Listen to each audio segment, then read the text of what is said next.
तुम्हाला आठवत असेल, नक्कीच आठवणार, कारण तो मुद्दा इतका महत्वाचा होता आणि त्यावेळेला तो कोणीच मांडला नव्हता. आणि इतक्या आत्मविश्वासाने, इतक्या साहसाने, कारण त्यावेळेला ते बोलणं फार अवघड होतं, किंबहुना अशक्य होतं. पण मी बोललो होतो.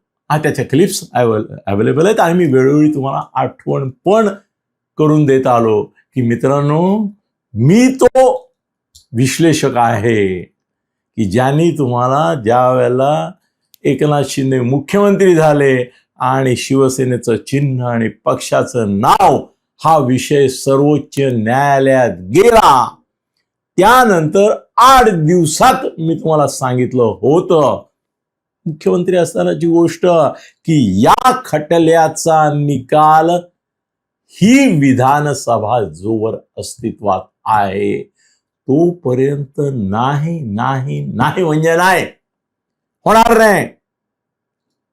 आठवतंय? आता तरी आठवतंय? सांगितलं होतं. येस. आणि त्याच्याबद्दल तुमच्यापैकी अनेकांनी नंतर मला धन्यवाद पण दिले, अभिनंदन पण केलं. काही जण म्हणाले की काय कमाल आहे, काय सोर्स असेल तुमच्याकडे जबरदस्त की तुम्ही एवढ्या आत्मविश्वासाने सांगितलं की ही निवडणूक आगामी जी येणार आहे विधानसभेची, त्याच्या आत चिन्ह आणि नाव याच्या संदर्भातला निर्णय नाही होणार. आणि हेही सांगितलं होतं की तात्पुरता जो निकाल असणार तो राष्ट्रवादी आणि शिवसेनेच्या संदर्भात चिन्ह आणि नाव एकनाथ शिंदे आणि अजितदादा देणार, यांच्याच बाजूने लागणार, हे पण सांगितलं होतं. विधानसभेच्या सभापतींवर या निर्णयाची जबाबदारी असणार हे मी सांगितलं होतं ना. आणि तसं घडलं. निवडणूक आयोगाने त्यांचा निर्णय देऊन हे चिन्ह आणि नाव देण्याच्या आधी देखील मी तुम्हाला सांगितलं होतं की असा निर्णय लागणार.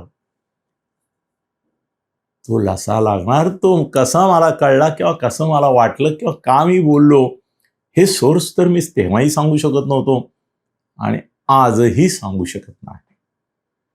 पण आत्ता टीव्हीवरच्या बातम्या पाहून, संजय राऊतची स्टेटमेंट्स पाहून, उद्धवरावची स्टेटमेंट पाहून, कपिल सिब्बलचा आर्ग्युमेंट पाहून, आता होईल यांचं साळवेबेडेंचा आर्ग्युमेंट होईल आज उद्या.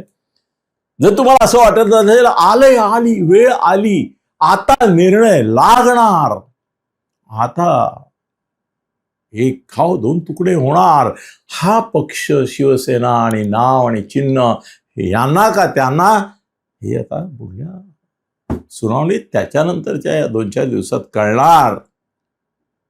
वातावरण संजयनी तर असंच केलंय की आता डूम्सडे आला, चल बिचल होती तो म्हणाला समोरच्यांच्या मनात. मित्रांनो, पुन्हा एकदा लागलाय सुगावा, घेतलाय मागोवा, म्हणून तुमच्यासाठी हा सांगावा नाही. टीव्हीवर किती बातम्या येऊ द्या, हे युक्तिवाद होऊ द्या, सर्वोच्च न्यायालयातल्या न्यायमूर्तींना पासिंग रिमार्क सुद्धा देऊ द्या. जे लोक सरन्यायाधीश आणि इतर न्यायाधीश यांचे जे पासिंग रिमार्क्स असतात, शेरे ताशेरे सुनावणीच्या दरम्यान ते देतात, त्याच्या साह्याने काहीतरी अंदाज स्वतःच्या सोयीनुसार, कल्पनेनुसार, इच्छेनुसार, विशफुल थिंकिंगनुसार मांडतात आणि मानतात, ते तोंडघशी पडतात, हा इतिहास आहे. अनेक वेळा न्यायाधीश, सरन्यायाधीश हायकोर्टात, सुप्रीम कोर्टात, अनेक कोर्टात मधल्या काळात जे रिमार्क देतात तेच हेडलाईन करून एक पक्ष असं भासवतो की झालं कोर्टाचा निर्णय झालाय, आता फक्त जाहीर करायचा बाकी आहे. कारण काल त्यांनी असा रिमार्क दिला, त्यांनी असा प्रश्न विचारला. प्रत्यक्षात जेव्हा निकाल लागतो भलताच लागतो, यांच्या अपेक्षेपेक्षा वेगळा लागतो. हे म्हणतात अरे प्रश्न तर असा विचारला होता, अरे रिमार्क तर असा दिला होता, आणि हा कसा काय निकाल. न्यायाधीश सुद्धा राजकारणी नको म्हणूया, धोरणी झालेत. त्यांनाही आपण नेमके कुठे आहोत, काय आपला निर्णय असणार आहे याच्या संदर्भात नाट्यपूर्णता निर्माण करण्यात हल्ली स्वारस्य असतं. त्यांनाही अनेक वेळेला निर्णय काय आहे हा मनाशी ठरलेला असतो, तो काय द्यायचा हे देखील निश्चित असतं, पण तो देत असताना न्याय हा न्याय वाटला पाहिजे, निर्णय हा निर्णय वाटला पाहिजे, आणि त्याच्या मागे हितसंबंध, स्नेहसंबंध, ऋणानुबंध असं काही संशयाचं वातावरण निर्माण व्हायला नको असेल. आणि आपली एक आता रामशास्त्री म्हणायची प्रथा पडली आहे, म्हणून ती जर सुनिश्चित करायची असेल तर अशी अनिश्चितता निर्माण करणारी विधानं ही पूरक उपकारक ठरतात, हे न्यायाधीशांनाही कळून चुकलेलं आहे. त्यामुळे अनेकदा मला तर असं दिसतंय की जो निर्णय द्यायचा आहे बरोबर त्याच्या विपरीत असे रिमार्क्स, शेरे ताशेरे प्रश्न विचारले जातात, आणि माझ्या संजय सारखी माणसं एकदम आनंदाने अशी हे होऊन जातात, भारून जातात आणि म्हणतात न्यायालयावर आमचा विश्वास आहे, न्यायालयावर आमचा विश्वास आहे, न्यायालय देईल, त्या न्यायदेवतेवर आमचा विश्वास आहे. मग जेव्हा न्यायदेवता पक्षचिन्ह आणि नाव याचा निर्णय देतं त्यावेळेला मग मोदी शहांचा दबाव आहे म्हणून हा निर्णय झाला म्हणणारा हाच न्यायदेवतेचे स्तुती पवाडे गाणारा आणि न्यायदेवतेवर विश्वास आहे म्हणणारा संजय राऊत, उद्धव ठाकरे तेव्हा म्हणतात की न्यायदेवतेमध्ये आम्हाला न्याय मिळाला नाही, न्यायदेवतेकडून मोदी शहांच्या दबावाखाली हा निर्णय झाला. तेही म्हणायला ते मोकळे असतात आणि न्यायदेवतेवरती विश्वास व्यक्त करायला देखील ते मोकळे असतात.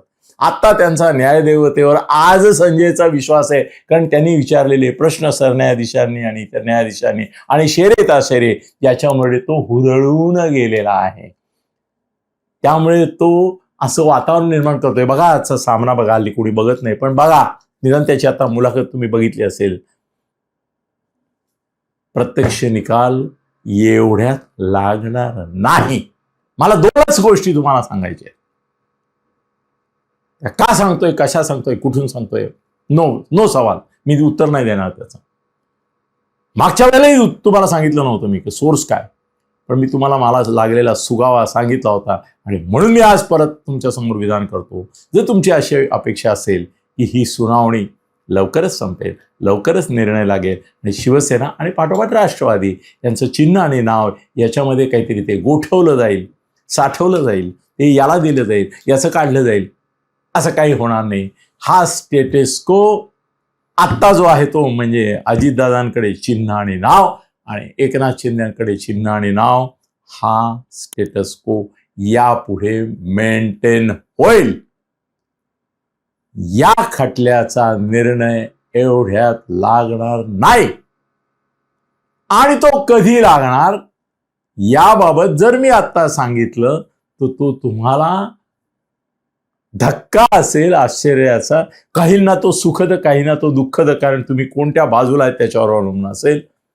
पण एवढंच लक्षात ठेवा की 2000 साल नाही मी सांगत, पण 2026 मध्ये शिवसेना आणि राष्ट्रवादीच्या स्टेटस को मध्ये परिवर्तन करणारा असा कुठलाही निर्णय सुप्रीम कोर्टात येणार नाही. That's final.